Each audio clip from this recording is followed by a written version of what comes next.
Hi, I'm at Berninger of the National, and this is a home edition, my home edition of What's in My Bag, What's in My Home bag, what's in my home bag. My first one is, I'm gonna go fast.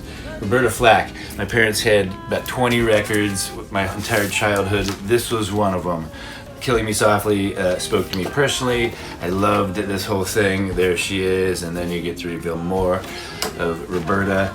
Everything about this record, I think it was just always on. It was my mom and dad's, maybe my mom's favorite record, probably maybe my dad's favorite, other than Stardust by Willie Nelson, which I don't have on vinyl because I gave it to somebody. That was Roberta Flack's Killing Me Softly. Tom Waits. Could have picked almost any Tom Waits record, but this was my favorite cover. That is not Tom Waits, as a matter of fact. I've always thought that was Tom Waits. That's someone else. That's not even Tom Waits. Isn't that strange? Most people know that. I just found that out. But this record, I don't even know which my favorite song is. There's so many songs on this. I think Big Black Mariah was maybe the first Tom Waits song I actually heard, but it was on a different compilation. Blind Love might be my favorite song on here. Oh, Downtown Train. Holy crap, I forgot. Yeah, Rain Dogs, not Tom Waits. Then jumping to somebody I would say is in the Tom Waits vein, Hat Power, Shawn Marshall. I saw Shawn Marshall by myself at Mercury Lounge, I don't know what year it was, probably right before this record came out, or right around when this came out. And I was in the back of the room, and it was packed, and obviously there's buzz about her, and she was incredible. She was like just entirely herself, and I'd never seen a performer so just singular. And this whole record is such a poem, the whole thing. This one's incredible. Moonpix by Cat Power. Pixies. When I discovered Pixies, I just the way Black Frank Black screams was just, I found a new way. I was like, oh, that's also singing, you know. And so the Pixies were huge. Also, they were so pop. I loved how pop they were, and punk, and Kim Deal's voice mixed with Black Francis's voice.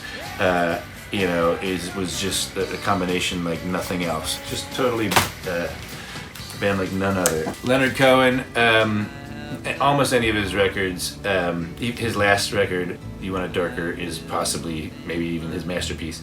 But this and many others, I just became very obsessed with his whole catalog. There's Marianne, that's when they were in Greece, and she was typing, writing, and that's when he was doing a lot of drugs, and he wrote Beautiful Losers and Bird on a Wire, and geez, you know, that's got everything on it. Tonight Will Be Fine. Anyway, Songs from a Room, Leonard Cohen. Booker T and the MGs. I've been lucky enough to know and get to work with Booker T. This is my favorite Booker T and the MGs record.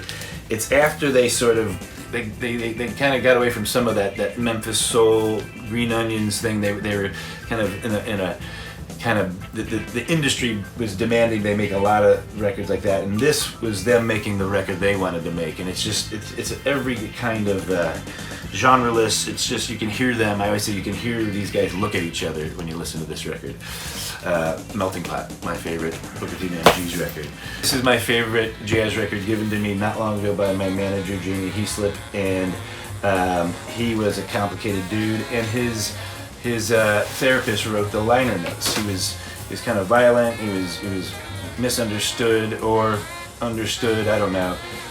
Edmund Pollock, PhD, wrote the liner notes to Black Saint and the Sinner Man. The liner notes are almost as good as the album. The jazz. Pavement.